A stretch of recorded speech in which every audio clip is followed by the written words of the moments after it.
Washington comes to talk. 105.9 FM. And AM 630. WMAL.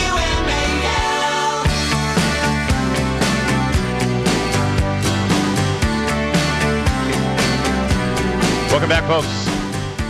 Hour 2 of the Larry O'Connor Show. I'm Larry O'Connor, and this is 105.9 FM and AM 630 WMAL. I said it before, say it again. Washington, D.C., absolutely the finest talk radio audience on earth. All 9 lines jammed. You want to talk about Paul Ryan and the Romney-Ryan ticket. And, folks, Greg, Joan, Thomas, Keith, Ivan, Jeff, Kristen, go nowhere. I want to talk to you, and I will definitely get to you. But first, I've got to go. Whenever anything big happens politically, whenever I have a question, whenever I need to know what the appropriate take is on a political story, I go first to biggovernment.com and immediately to Mike Flynn's byline. He is the editor-in-chief of biggovernment.com over at Breitbart News, and he joins us now. Mike Flynn, this is a big day. It is, Larry O'Connor. Great to be with you. Thank you. Again, so is it me or am I seeing, I haven't seen the Republican Party unified like this in a long time, because Paul Ryan is one of those picks that appeals to the fuddy-duddy establishment and the grassroots Tea Party folks. No, absolutely. And that's what you're seeing across the country, is that this really, this pick by Romney has single-handedly united the entire, not just the Republican base, but the conservative grassroots activist base behind him. And it's not just, obviously they would have voted for him, but this puts energy into what they're doing and will get them out campaigning for him. I think that's a great move for this today. Your lead story is the Ryan pick begins the debate for America, and it's so well said, but put that in perspective. What does this mean, and what does it mean in terms of Mitt Romney and what he wants this campaign to be about moving forward for the next 90 days? Well, I think what's happening here, and it's very important, is that Romney has realized, and we've talked about this internally, that this really is going to be a base election. And it's an election that's going to be about a choice. It can't just be a referendum on Obama's policies. The campaign just won't go that way because, Obama's going to fight back.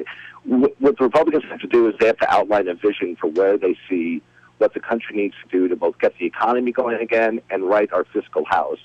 And Paul Ryan is one of the most articulate spokesmen for basically personal freedom and liberty, which is what we need to get back to. And I think having him on the ticket makes this now the Republicans are going to lay out this vision and give the voters a choice. And I think they'll prevail with that. Mike Flynn is our guest. He's the editor-in-chief of Big Government over at Breitbart News. And Mike, you were one of the very first people.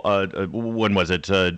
February of 2011, when the demonstrations happened in Madison, Wisconsin, and we saw the lunacy happening in the State House. You were one of the very first people I saw jump out there and say, "This is great.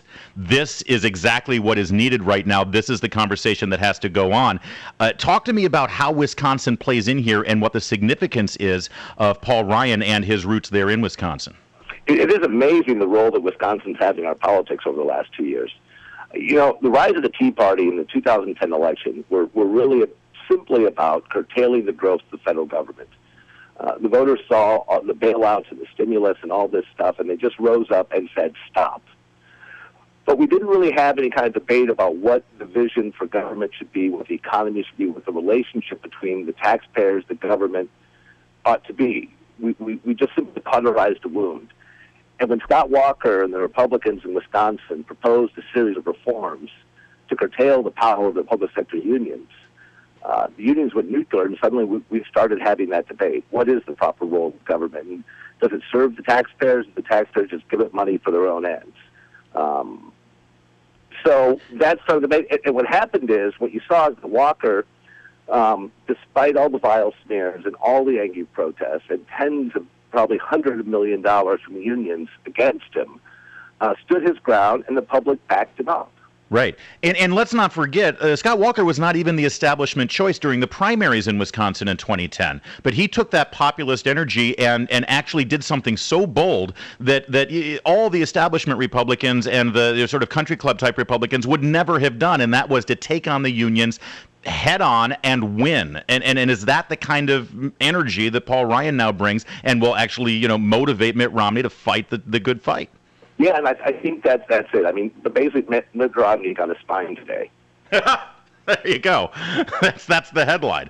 Mitt Romney got a spine today, and it comes from a Midwestern state that the Obama campaign was really counting on. What does this do electorally now? Well, it certainly puts Wisconsin in play.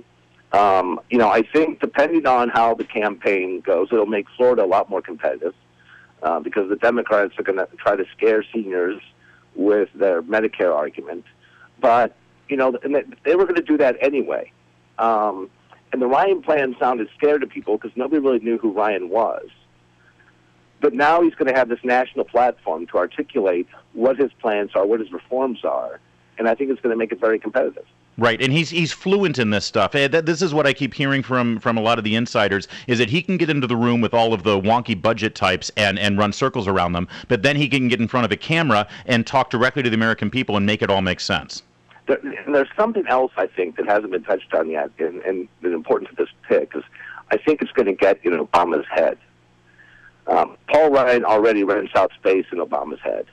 That great video you have of Paul Ryan dissecting Obamacare in front of Obama in 6 minutes, the look on Obama's face is total hatred. Right. And they've had other dust-ups around the budget, and Ryan just runs circles around it. Well, you're right. Let's remember, I think it was earlier this year when after Paul Ryan proposed his budget, President Obama gave a speech, I think it was at George Washington University, and he invited Paul Ryan to be in the audience. And, of course, a congressman respects the office of the presidency. He shows up, he sits there, and Obama just absolutely, ripped him apart personally in front of the audience. There is a lot of bad blood here. This was an in-your-face Mr. President move. Yeah, it is, and that's what I think is going to be interesting because, and when campaigns get personal like that this early, it can have an effect on the campaign that's not always positive for the person who has those feelings. Right. And speaking of really the other politician that everybody thought of, this was really hilarious to me, actually. Trending on Twitter right along with Paul Ryan immediately was Joe Biden, and it wasn't in a good way. I mean, what is this comparison? Wait for that debate.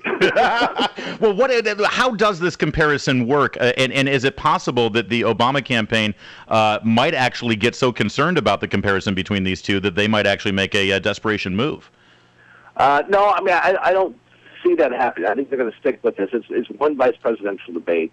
They remember when Dick Cheney just eviscerated Edwards in that debate? Yeah. And the media just kind of ignored it. And I think, Obama and Biden will just count on the media to ignore how much Ryan eviscerates Biden. Yeah, but the difference here is, and I think the media can't completely ignore it. Now it looks weak. Right, yeah. Mike Flynn, let me ask you also, just in the base political aspect of fundraising, according to the Romney campaign, they gave this exclusively to us earlier today, that they expect they will raise $3 million in the 24-hour period. Put that in perspective. How huge is that? Well, that's a huge amount, and that really reflects how much the base is energized by this Romney pick. Because remember, this is a Saturday. Yeah. The Olympics are still going on. Yeah. And $3 million in one day is a huge amount to raise online, especially around the vice presidential pick. And it's with 30,000 individual donors, and that means it's a grassroots movement. Yeah, let this play out over a week, because still the majority of the country is distracted. Amazingly enough, they don't follow politics hourly like we do. And as we go into next week, I think the fundraising for Romney will be even more impressive. And let's just get back, and again, our guest is Mike Flynn. He knows everything there is to know. He knows where all the bodies are buried. He is the man on the ground there for BigGovernment.com. Well, I didn't mean that. Oh, that's right. You've come from Chicago politics. I shouldn't joke about that. Yeah, that kind of hurt. Mike, let's talk about just the base electoral, getting to 270 again. Is it a smart move because of the regional aspects here? Is it a smart move to just sort of unleash Paul Ryan and let him work in Wisconsin, Ohio, and Michigan pretty much for the next 3 months? I think so, because he's got a real appeal there. He's from the Rust Belt. He had kind of a hard life growing up because his father tragically died when he was young. The district he won, has represented in Congress, is a Democrat district. And his lowest vote get there was 57% the first time he ran. Obama won Ryan's district by 4 points, while Ryan got 65% of the vote. Wow.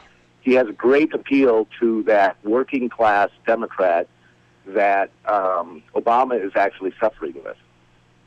Well, and also when you're looking at a state like Michigan and Ohio, which everyone's saying are critical, Ohio obviously, but Michigan could potentially be in play, the fact that Paul Ryan is a Catholic is not a small, significant fact, right?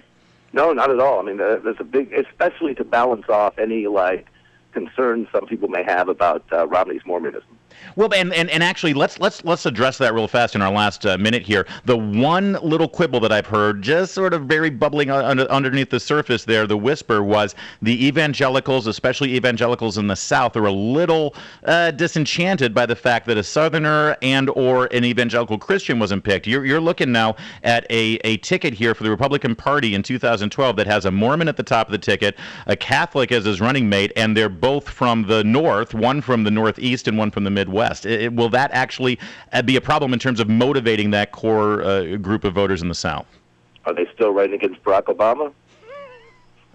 Point made. There's no problem motivation, believe me. All right, Mike Flynn, thank you so much for joining us. I know it's a very busy day for you. Things are flying over there, and you are riding the tide of the new media, as you always have for the last few years at Big Government. So thanks for joining us. All right, well, thanks a lot, Larry. All right, folks, there you have it. We will take your calls now. And also, I'm told now that Mitt Romney and Paul Ryan are on stage right now together in Manassas. And, of course, we have Jamie Coughlin from the WMAL News Center there in the room. So as soon as that speech is over, we are going to get her direct impressions. Hopefully, she's going to be joining us at the bottom of this hour. So we will take your calls, and we will get to all of them right now. 888-630-WMAL, 888-630-9625. I am Larry O'Connor, and this is The Larry O'Connor Show.